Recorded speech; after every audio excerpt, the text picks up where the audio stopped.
सुधीर चौधरी जी फिर से जेल जा सकते हैं? थोड़े समय पहले दोस्तों सुधीर चौधरी जी को स्मृति ईरानी जी ने ही मंच पर बैठकर तिहाड़ जेल की याद दिलाई थी। आपको भी उम्मीद करती हूँ कि याद होगा। सुधीर जी को बुरा लगा था पर कुछ बोले नहीं, चुप रह गए, घूट पी गए, सिवाय इसके कि आप आगे के लिए तैयार रहिएगा, ये इन्होंने बोला था।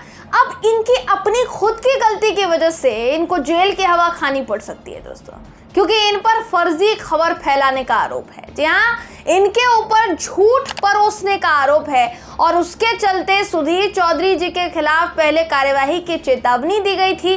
अब बाकायदा उनके खिलाफ बेंगलोर में एफआईआर दर्ज कर दी गई है, ऐसा बताया जा रहा है दोस्तों। बताया तो ये भी जा रहा है कि आज तक के खिलाफ भी ये केस है, क्योंकि आज तक चैनल पर बाकायदा वीडियो चली है। आज तक के YouTube चैनल पर पहले सुधीर चौधरी का वीडियो मौजूद था, मगर अब अगर आप जाएंगे देखना चाहेंगे तो वो नहीं मिलेगा, क्योंकि डिलीट कर दिया गया है। विपक्ष के खिलाफ जबरदस्ती का माहौल बनाना सुधीर जी को कितना भारी पड़ा है, इस खबर में हम आपको बताएंगे। नमस्कार, मेरा नाम है जयंती झा और आप देख रहे हैं देश नीति। देश नीति, केवल सच्ची और पक्की खबरें। सुधीर चौधरी ने आज तक पर एक खबर दिखाई। आप ये भी कह सकते हैं कि वो खबर आज तक ने चलाई, क्योंकि सुधीर जी जो थे वो एंकर हैं आज तक के, तो ये खबर चली, जिसके चलते हुआ ये कि इनके ऊपर एफआईआर दर्ज हो गई है। और सबसे बड़ी बात ये है कि एफआईआर होने के बाद सुधीर चौधरी के समर्थन में बीजेपी के औपचारिक ऑफिशियल प्रवक्ता उतर आए हैं दोस्तों। बीजेपी प्रवक्ता शहजाद ने कर्नाटक सरकार में कैबिनेट मंत्री को लेकर यानी प्रियांक खड़गे को लेकर क्या लिखा है, आगे मैं आपको बताऊंगी। उनके समर्थन में वो कैसे कूदे हैं आपको आगे दिखाऊंगी। लेकिन उससे पहले जो खबर है दोस्तों वो आपको बता देते हैं कि खबर क्या थी जिसके बाद सुधीर जी फंस गए हैं, ये आप जान लीजिए। खबर थी कि कांग्रेस की सरकार ने कर्नाटक में एक योजना शुरू की है। इस योजना के तहत 4.5 लाख रुपए से कम घरेलू आय वाले जो धार्मिक अल्पसंख्यक है उन लोगों को वाणिज्यिक वाहन खरीदने के लिए 50% की सब्सिडी मिलेगी। ये जो सब्सिडी होगी ये अल्पसंख्यकों को मिलेगी।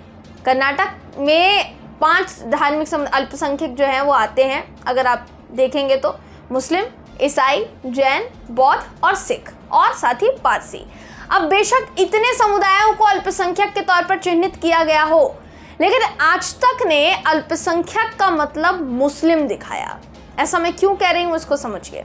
स्क्रीन पर, आज तक की स्क्रीन पर मुस्लिमों की नमाज पढ़ने की तस्वीर चलाई गई। ट्वीट करके आज तक ने कैप्शन क्या लिखा? कैप्शन लिखा था कि कर्नाटक में अल्पसंख्यकों के लिए सब्सिडी लेकिन हिंदुओं के लिए नहीं। अब ये तो प्रोवोक करना हुआ ना, प्रोवोक करना हुआ। अब क्योंकि कांग्रेस का आरोप है कि सुधीर चौधरी ने गलत सूचना फैलाई है, तो कर्नाटक के सूचना प्रौद्योगिकी और जैव प्रौद्योगिकी यानी IT और BT मंत्री हैं प्रियांक खड़गे साहब, इन्होंने ट्वीट किया है। इन्होंने क्या लिखा है? इन्होंने लिखा है कि आज तक के एंकर जानबूझकर सरकारी योजनाओं पर गलत सूचना फैला रहे हैं, जिसे सबसे पहले भाजपा सांसदों ने शुरू किया था। यानी ये सूचना फैलाने की शुरुआत भाजपा की तरफ से हुई थी और मीडिया के एक वर्ग द्वारा इसे लगातार बढ़ाया जा रहा है। ये जानबूझकर और दुर्भावनापूर्ण है। सरकार आवश्यक कानूनी कार्यवाही करेगी, ये चेतावनी पहले दे दी गई थी। इस ट्वीट पर बीजेपी के प्रवक्ता शहजाद क्या लिखते हैं? लिखते हैं, सनातन उन्मूलन की बात करने वालों पर कानूनी कार्यवाही होनी चाहिए। सनातन की तुलना रोगों से करना उचित है? हिंदू धर्म को खतरा कहे ये घृणास्पद भाषण के अंतर्गत आता है, यानी हेट स्पीच के अंतर्गत आता है प्रिय मंत्री जी। इसके अलावा कई समाचार पत्रों और प्रकाशनों ने ठीक यही रिपोर्ट दी जो सवाल सुधीर चौधरी ने उठाए हैं। वो क्या है? इतना चयनात्मक क्यों? यानी ये कह रहे हैं कि आप इतने ज़्यादा सिलेक्टिव क्यों हैं? आपकी बचकानी, डराने धमकाने की रणनीति से पता चलता है कि ये प्रतिशोध, ध्यान आकर्षित करने की एक मंशा है और सवाल पूछने वाले किसी भी व्यक्ति को चुप कराने की कोशिश है। दिल्ली में आपका अपना कांग्रेस पारिस्थितिकी तंत्र जो है वो आपके दिन में एक धमकी बाइट दृष्टिकोण का मजाक उड़ाता है। उन्हें लगता है कि आपको मंत्रालय में कोई वास्तविक काम नहीं दिया गया है, इसलिए आपको ये काम रोजाना करना होगा। यानी ये कह रहे हैं कि आपके पास सिर्फ एक ही काम रह गया है, धमकी देने का, और इसलिए आप आए दिन धमकी देते रहते। इन्होंने प्रियांक खड़गे को ये कहा, जो कि बीजेपी प्रवक्ता है। तो ये बीजेपी प्रवक्ता जो है सुधीर चौधरी के समर्थन में मैदान में कूद पड़े। सुधीर चौधरी ने भी इसको लेकर एक ट्वीट किया। क्या ट्वीट किया वो इस वक्त आपके स्क्रीन पर है। इन्होंने लिखा कि कर्नाटक में कांग्रेस सरकार द्वारा मेरे खिलाफ एफआईआर की जानकारी मिली है। सवाल का जवाब एफआईआर, वो भी गैर जमानती धाराओं के साथ, यानी गिरफ्तारी की पूरी तैयारी। मेरा सवाल ये था कि स्वावलंबी सारथी योजना में हिंदू समुदाय शामिल क्यों नहीं है। इस लड़ाई के लिए मैं भी तैयार हूं, अब अदालत में मिलेंगे। हालांकि सुधीर जी अगर इस बार जेल जाते हैं दोस्तों, तो ये दूसरी बार होगी जब ये साहब जेल जाएंगे। इससे पहले तिहाड़ का तो बहुत जिक्र हो चुका है। जब स्मृति ईरानी जी तिहाड़ का जिक्र कर सकती है तो फिर तो आप समझ ही सकते हैं। अब ये जो जानकारी सुधीर जी ने दी उसमें सच्चाई है या नहीं, इसको भी जान लीजिए। कर्नाटक अल्पसंख्यक कल्याण विभाग, इसके सचिव हैं मनोज जैन साहब।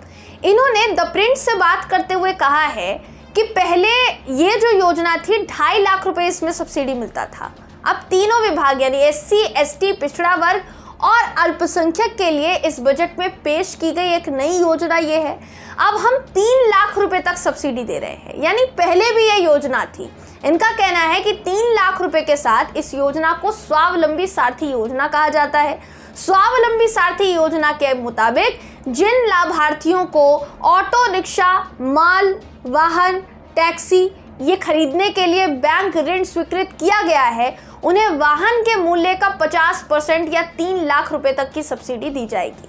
लेकिन द प्रिंट ने आगे ये भी लिखा है कि कर्नाटक सरकार के दस्तावेजों की अगर बात की जाए, अगर डॉक्यूमेंटेशन की बात की जाए, तो उससे पता चलता है कि जब भाजपा सत्ता में थी इससे पहले, तब भी कर्नाटक में ये योजना चल रही थी। 2022 से 2023 तक धार्मिक अल्पसंख्यकों के लिए तब छोटे वाणिज्यिक वाहन की सुविधा के लिए सब्सिडी दी गई थी। 15 करोड़ रुपए का लक्ष्य रखा गया था। कर्नाटक में पूर्व मुख्यमंत्री कौन थे दोस्तों? बसवराज बोम्मई साहब, भाजपा की तरफ से मुख्यमंत्री थे। इनके तहत विभाग ने 2022 से 23 तक 7.1 करोड़ जारी किए। 2021-22 में 10 करोड़ रुपए का लक्ष्य मुकाबला जो है वो तय किया गया और 5.4 करोड़ रुपए जो है वो जारी किए गए। यानी ये योजना पहली बार नहीं है, ये योजना पहले की सरकारों में भी थी। अब हुआ ये है कि इस योजना में थोड़ा सा बढ़ोतरी कर दी गई है। 50% जो है वो कर दिया गया है स्वावलंबी सारथी योजना, जिस योजना का नाम है। और इस योजना में ये जो कह रहे हैं कि अल्पसंख्यकों को मिलेगा, तो अल्पसंख्यक में जबकि सुधीर चौधरी ने खुद गिनवाया कि उसमें बाकी के समुदाय भी आते हैं, फिर भी सवाल ये कि अल्पसंख्यक जिस वक्त नाम आप लेते हैं उस वक्त आपको सिर्फ और सिर्फ मुस्लिमों को ही क्यों दिखाना होता है? क्या आप ये दिखाने की कोशिश कर रहे थे कि SC, ST जो है वो हिंदू नहीं होते? क्योंकि SC, ST के लिए 75% ये जो योजना है इसमें सब्सिडी है, और दूसरी तरफ जो अल्पसंख्यक है उनके लिए 50% योजना में सब्सिडी है।